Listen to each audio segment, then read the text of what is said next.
إله إلا الله وأشهد أن محمدا رسول الله وأشهد أن عيسى عبد الله ورسوله.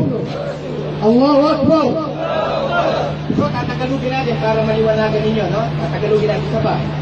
Sumasaksi ako na walang ibang Diyos na dapat sambahin maliban kay Allah ang tagapaglikha. At sumasaksi din ako na si Muhammad ay sugo at propeta ni Allah. At sumasaksi din ako, naniniwala na si Jesus ay sugo, propeta ni Allah. Allahu Akbar! Ang Diyos ay dakila. Ibig sabihin ng Allah.